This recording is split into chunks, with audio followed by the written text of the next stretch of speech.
My parents told me I was adopted. During an argument, so I walked out without a word, and now they're desperate to reach me again. I've always felt like a guest in my own home, not a guest of honor. More like the kind you tolerate out of obligation. Growing up, something never felt quite right. I had brown hair and hazel eyes while the rest of my family, all of them, were blonde and blue-eyed. It sounds like a small thing, I know, but it's the kind of difference that sticks in a kid's brain when you're already being treated like you don't belong. There were no baby photos of me in the hallway. Just my older brother, his first bath, his first birthday, him in his Halloween costume every year until high school. When I asked once, Mom shrugged and said, "We lost the memory card with yours on it." But that didn't explain why my name wasn't in the baby book, or why my height wasn't marked on the kitchen doorframe like my brother's was. They used to joke at dinner, maybe the hospital mixed you up, or he's probably the mailman's kid. Everyone would laugh, except me. I wanted to fit in so badly that I overcompensated. Straight A's, clean room, polite manners.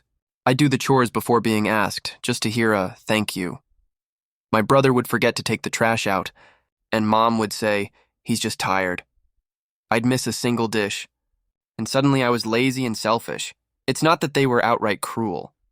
That would have been easier to name. It was the constant feeling of being second choice, of earning less love for more effort.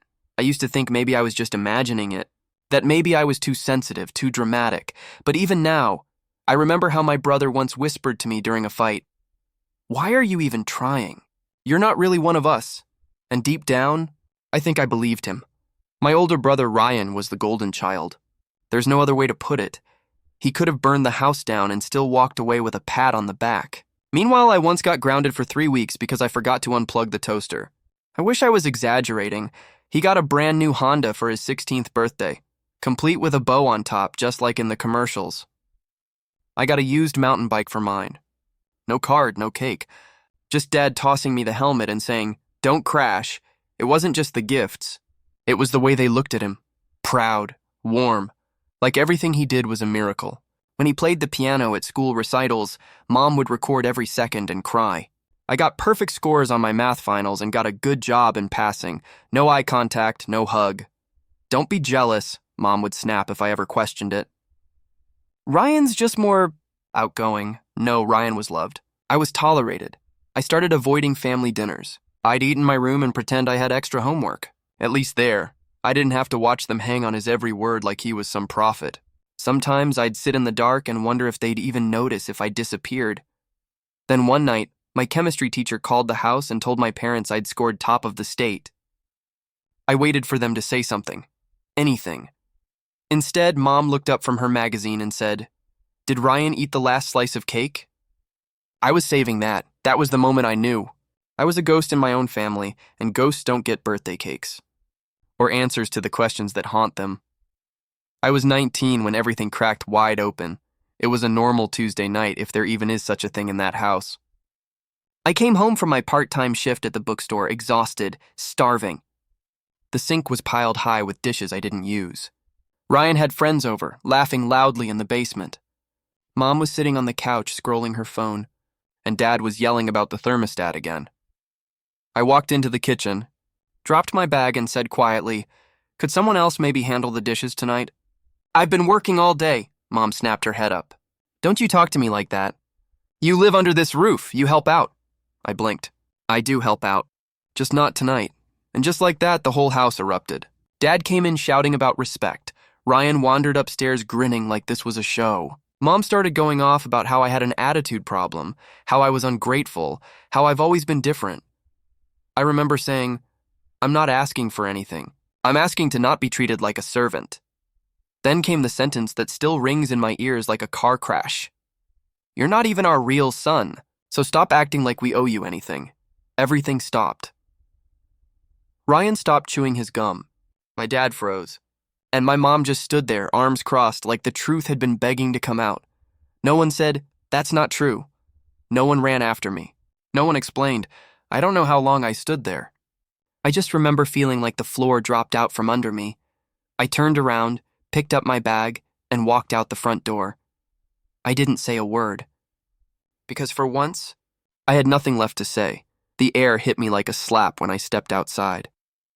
Cold, sharp, alive. I didn't even grab a coat. Just my bag, my keys, and the weight of something I couldn't quite name yet. I walked. Past the park I used to play in as a kid. Past the pizza place where Ryan had his 10th birthday and I wasn't invited. Because it was just for his friends. I kept walking until my legs started to ache. I ended up outside. My friend Jonah's apartment. We hadn't talked much lately. I'd always been too busy trying to survive home. But when he opened the door, saw my face, he didn't even ask. Just stepped aside and said, "Couch is yours." I collapsed onto it like my bones gave out. The silence was unfamiliar. No yelling, no TV blaring, no being compared to Ryan's latest achievement. Just quiet. That night, I stared at the ceiling in the dark and replayed those words over and over. "You're not even our real son." I tried to convince myself they said it in anger, that it was a heat-of-the-moment lie.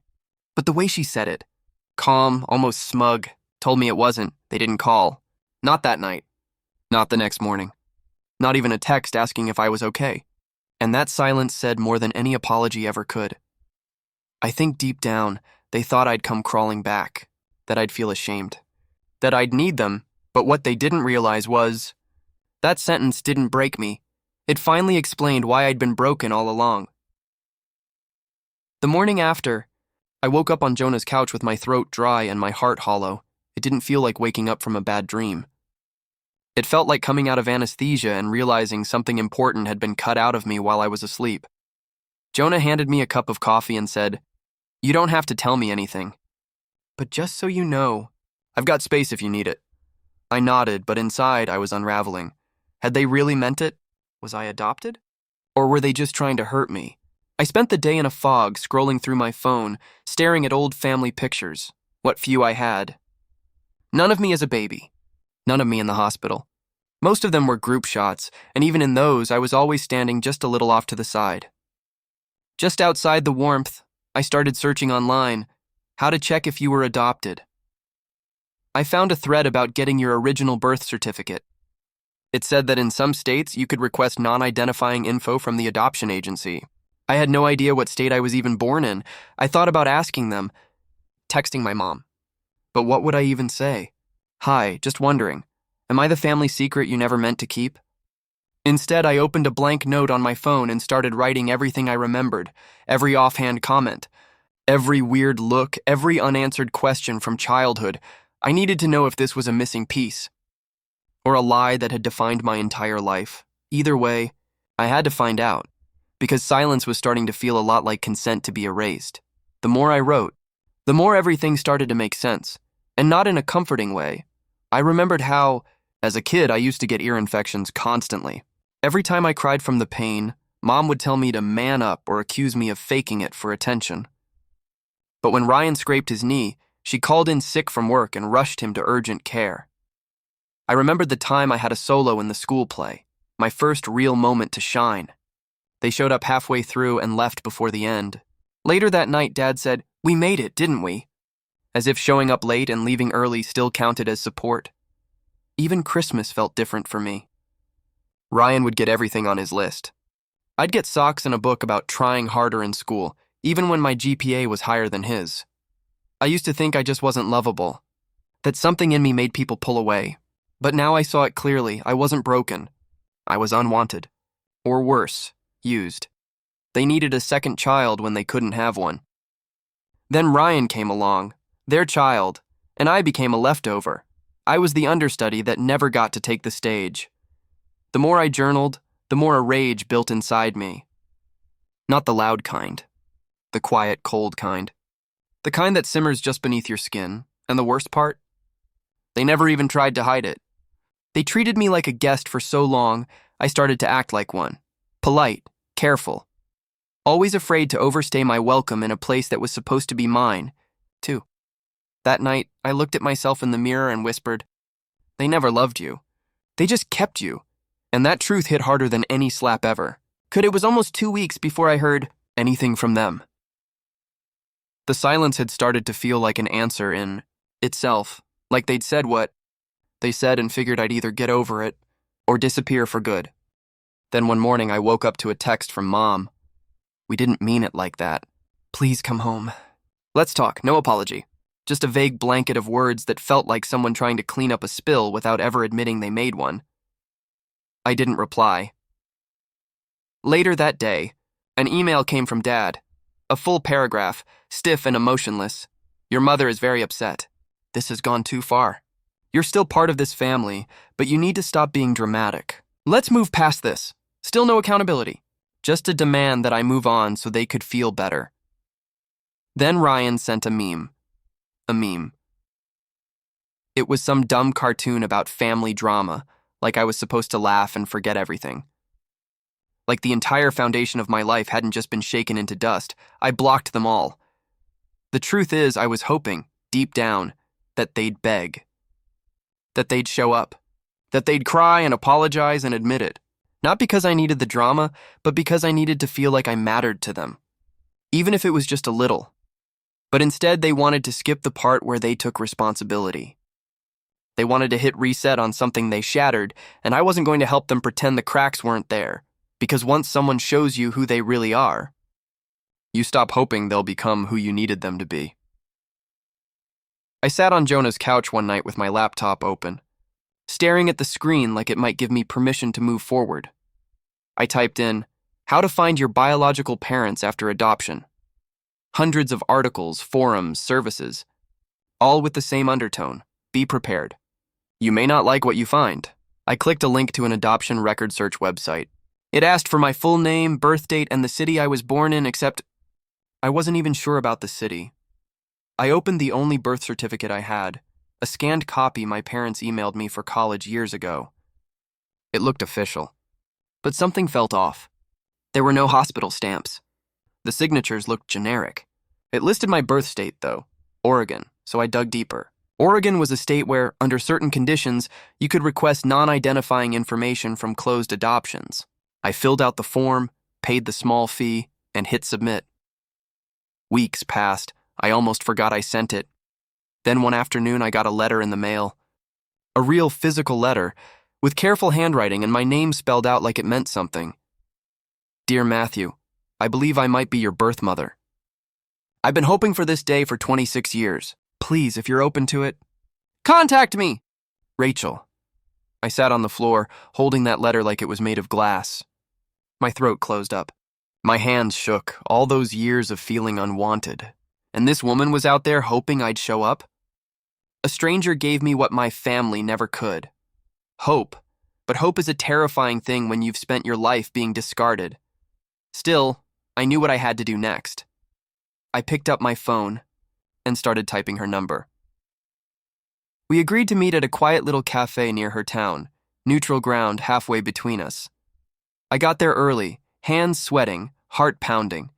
Every time the bell above the door jingled, I jumped. I didn't even know what she looked like.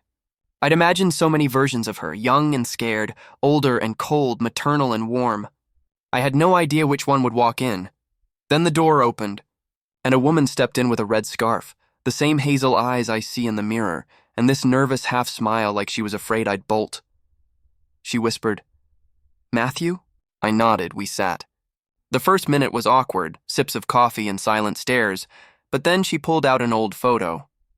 A newborn wrapped in a blue blanket. Me. I didn't know I needed to see that until I did. I felt like my lungs worked for the first time in years. She told me everything. She was 19 when she had me. Her parents pushed for adoption. She fought hard, but she was alone, broke, scared. The agency said the couple who chose me were kind, ready, stable. She never got updates. They had blocked all communication after finalizing the adoption. "I thought about you every year on your birthday," she said, her voice cracking. Every single year. And I believed her. It didn't erase the pain. It didn't fix the years I spent wondering why I never felt loved. But in that moment, I felt seen. She reached out and touched my hand, so gently, like she was afraid I'd disappear. "You were never unwanted," she whispered. "You were just taken." That sentence undid something tight inside my chest. I didn't cry right away. But that night, back in my room, I sobbed into my pillow like I was grieving the boy who grew up thinking no one wanted him. Turns out, someone always did. The next question sat in my chest like a rock. If she wanted me, Why did they take me? I started digging into whatever I could find about my adoptive parents' past. Old family photos, dusty albums tucked into closets, little fragments of conversations I used to ignore. That's when I found an old journal in a moving box I hadn't touched in years. It wasn't mine. It was my mom's, buried beneath some childhood drawings, mostly filled with grocery lists and doctor appointments. But one page stood out. Fertility treatments failed again. I feel like a failure. Maybe adoption is our only hope. Dated 2 years before I was born. That was the first piece. Then I remembered something Dad said once during an argument with Mom when he thought I couldn't hear. He wanted another one so bad, and look how that turned out. I used to think he was just being cruel. But now it made sense. I wasn't adopted out of love. I was adopted to fill a void. When Ryan came along 2 years later, their miracle baby, I went from being their only hope to their constant reminder of what wasn't. Working, they didn't love me less because I was different. They loved me less because I wasn't theirs. I was a placeholder, a patch until something better came along. And once they got it, they didn't know what to do with me. You think you're paranoid for sensing something's wrong, but the truth has a way of echoing backwards, rewriting everything you thought was real. And once you see it for what it is, you can't ever go back. That night, I looked at a photo of the 3 of us on Christmas morning. Ryan grinning, my parents beaming, me off to the side, half cut from the frame. Suddenly I wasn't looking at a memory. I was looking at evidence. It had been a few months since I walked out. I hadn't blocked their numbers. I just stopped answering. I thought maybe they'd give up eventually. Then they showed up. At my job, I was working the front counter at a hardware store on a quiet Tuesday afternoon. I'd just finished helping an elderly man find the right size of screws when I looked up and saw them. My mom standing 10 feet away, clutching her purse like it held her pride. My dad behind her, stiff, arms crossed, jaw clenched like always. My stomach dropped. "Matthew," she said, voice shaky, loud enough for people to hear. "Please, we just want to talk." I froze.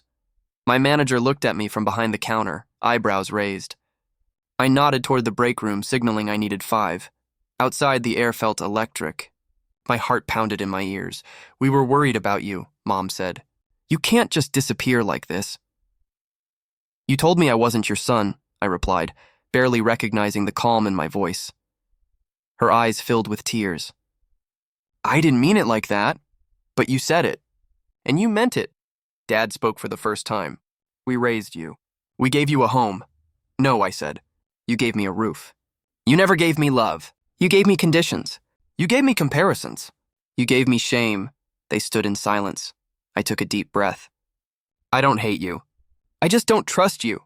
And I'm not coming back." Mom started crying. Real, guttural crying. And for the first time in my life, I didn't feel guilty for walking away. I turned and went back inside, because that job, that quiet little store with its dusty aisles and paint fumes, felt more like home than they ever did. There's a certain kind of quiet that comes after a storm. Not peace, just the absence of noise. That's what my life became after I walked away for good. I moved into a tiny studio above a laundromat. The floor creaked, the window stuck, and the heater sounded like a dying animal every time I turned it on. But it was mine. I worked 2 jobs, one at the hardware store, one overnight stocking shelves. I slept odd hours, skipped meals, and sometimes cried while brushing my teeth just to get it out before work. I was exhausted. Constantly. But I wasn't afraid anymore. There was no one waiting to tear me down when I walked through the door. No one measuring me against someone else. No one reminding me I didn't belong, and yet, that didn't stop the loneliness from creeping in. There were nights I stared at my phone, thumb hovering over my mom's number, wondering if maybe, just maybe, I had misunderstood everything, that I'd overreacted, that this pain was my fault. But then I'd hear her voice again in my head, "You're not even our real son." And the guilt would turn to ice.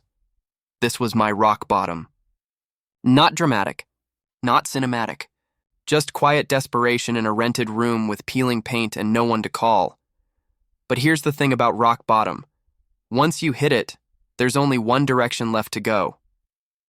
Up. I started journaling again. I saved every extra dollar. I stopped checking my blocked messages. The pain didn't disappear. but it got quieter, and slowly the silence became something else. Space.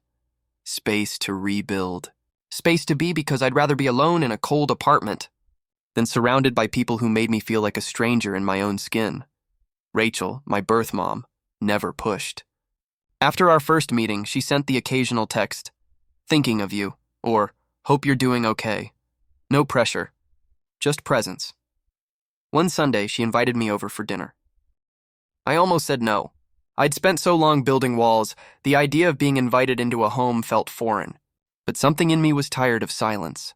So I went. Her house was small but warm. Smelled like rosemary chicken and fresh bread. She opened the door and hugged me like she'd done it 100 times before. Inside, she introduced me to her sister, my Aunt Laura, and her 2 teenage kids. My cousins, they greeted me with shy smiles, not questions. No one asked about my adoptive parents. No one walked on eggshells. We just ate, talked, laughed. At one point, my cousin Ethan told a dumb joke that made everyone groan. Rachel looked at me and said, "He gets that from your side. Your side." I didn't know how much I needed to hear that until I did. After dinner, Laura showed me an old photo album with pictures of Rachel when she was pregnant. I stared at one picture, her sitting on a picnic blanket, hands on her stomach, eyes closed, sun on her face. "I used to imagine you were still with me," she said quietly. "I'd put my hand there and talk to you. I never stopped hoping we'd meet." I blinked back tears. In this little house, around a table I never knew existed, I felt something I hadn't felt in years. Not forgiveness, not closure, belonging, and in that moment, I realized something heartbreaking and beautiful. Sometimes family isn't blood, and sometimes it is. You just haven't met them yet. It came in a plain white envelope, no return address, but I knew the handwriting immediately. My mom's. I stared at it on my kitchen counter for 3 days. Every time I passed by, my chest tightened. Part of me was scared it would say exactly what I wanted to hear, that they missed me, that they were sorry, that they'd finally owned what they did. But another part, the part that knew better, was afraid it would say all that. Without meaning any of it, curiosity won. I opened it, 3 pages. Handwritten, the first line. "We didn't handle things the best, but you have to understand how hard it was for us too." There it was. The classic dodge. Not "I'm sorry." Not "we failed you." Just "you have to understand." The rest was a mix of half apologies, religious quotes, and emotional manipulation. God makes no mistakes. You were always meant to be ours. We did the best we could with what we had. But not once did she say she was wrong for what she said. Not once did my dad write a single word. And not once did they ask what I needed. The last line said, "Come home. You'll always be welcome. But this drama has to stop." Drama. That's what they called my pain, my truth, my decision to finally choose myself. I folded the letter neatly, walked outside with it, and dropped it into the tin trash bin behind my apartment. I struck a match. Watched the flame crawl up the paper like it was devouring everything I'd carried since childhood. And as the last ember turned to ash, I felt something I never expected. Not relief. Not joy, power, because for once, I wasn't asking for their love. I was walking away from their control. If you've ever sat in your room wondering why your family doesn't love you the way you need to be loved, I see you. If you've questioned whether you're too sensitive, too needy, too dramatic, you're not. They just convinced you that your pain was a performance. I'm not telling this story to get sympathy. I'm telling it because I wish someone had told me it was okay to walk away, that you don't have to keep bleeding just to keep the peace. Because sometimes the people who raised you didn't raise you at all. They just fed you, clothed you, and taught you how to stay small enough to survive in a house that didn't make room for who you really are. I used to think I was broken. Turns out, I was just starved for something they never had the capacity to give. Love without conditions. Presence without performance. Family without fear. And if this is you, if you're stuck in a place that calls itself home but feels more like a prison, I'm not telling you to burn bridges. I'm telling you it's okay to stop crossing ones that collapse every time you try to get closer. People in the comments will say things like, "But they're your parents." And to that, I say, biology doesn't give anyone the right to break you. You are allowed to choose peace over proximity. You are allowed to build a life that feels like safety, even if it means doing it alone.